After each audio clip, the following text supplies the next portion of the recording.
Ralph Harbison. Today we're going to talk about getting organized. The first part of this that I want to talk about is having a cluttered desk versus a clean desk. Seems like there are two types of people in the business world. There are those who have a spotless desk, and then there are those who, well, do not. In fact, it's pretty far from spotless. Some of the famous people in the history of the world have had the cluttered desks. That includes Albert Einstein. Steve Jobs was notorious for this.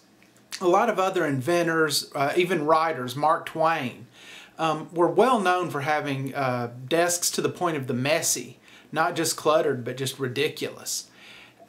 Einstein famously said one time that if a cluttered desk is a sign of a cluttered mind, what then is an empty desk a sign of?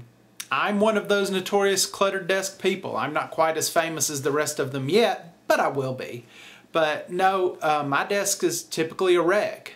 Well, you go online and you look it up, and it seems like there are thousands upon thousands of comments, blogs, and discussions about cluttered versus clean when it comes to workspace. And there's actually research that says that depending on the situation, one is better than the other, but neither one of them is really optimal. The research shows, for example, that if you are in a creative mood or a creative person, the clutter tends to help. People who are creative tend to have cluttered desks. Those who are outside of the box thinkers, those who are problem solvers tend to let their desk get more cluttered than those who are not. Those who have the clean workspace tend to be more productive, more conscientious, and more focused on task than the rest of the project. So, if you want someone, or you yourself want to be more focused, clean the desk.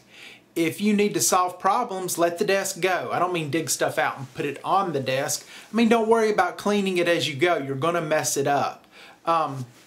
Another study, though, shows that people base impressions upon the cleanliness of the workspace. Someone with a cluttered desk is seen as messy, possibly lazy, disorganized or unorganized, and they apply that to the general person and not just the workspace. What's unique about this, though, is it's a universal thing.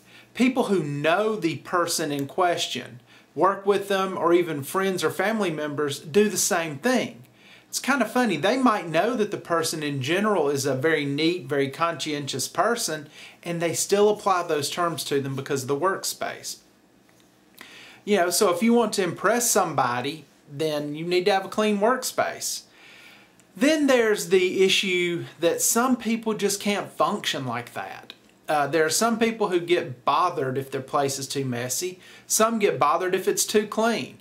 It can get to the point of causing anxiety attacks. That's generally a part of OCD. But sometimes it just bugs them to the point that they can't get anything done until they get rid of that mess, or until it gets a little more comfortable to them. So the long and the short of the cluttered desk is, if you're trying to be creative, don't worry about the desk. If you're trying to solve a problem, don't worry about the desk. If you're trying to get tasks done, focused on a specific job, then be sure your space stays clean. Keeping a messy desk will not turn you into Albert Einstein. And at the same time, you have to let Albert Einstein roll in the mess, because he's solving problems that the world didn't even know we had at the time. Now, back to getting organized. Let's talk about some things that you can do to be more organized. Even the cluttered desk people can take heart and listen to these things. Being organized can be more than just a matter of keeping everything in a specific place labeled for it. Being organized can include how you dispose of things, how you handle your schedule. So first thing, here's a hint about being organized. Do your mail over the trash can or shredder. Things that are unimportant can be disposed of right then. A second one is to dispose of things when they are no longer needed or they are out of date. A big one on this at work are Post-it notes, reminder cards, anything like that. Get rid of them as soon as they're done. Don't just leave them there.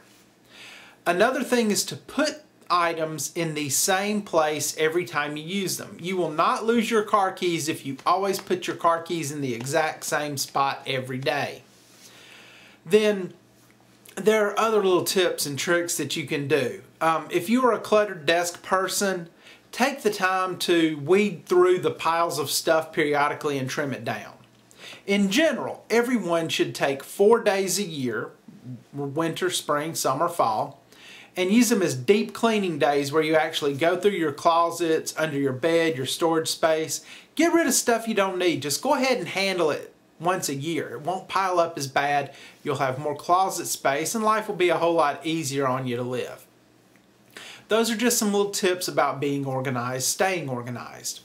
Now, the next blog post that we're going to do is going to be a multi-part one.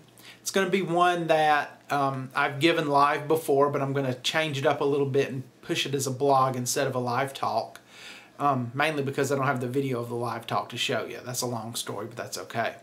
It's going to be about changing your life, changing your direction, and helping somebody else do the same. So be sure you tune in for that. Also, we've got a big announcement coming up in 2 days now. Do check my webpage for that. If you enjoy this video or like any of the other videos, please subscribe to my YouTube channel.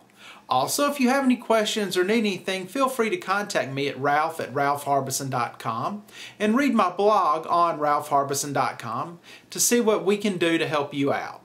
Thanks a lot and have a nice day.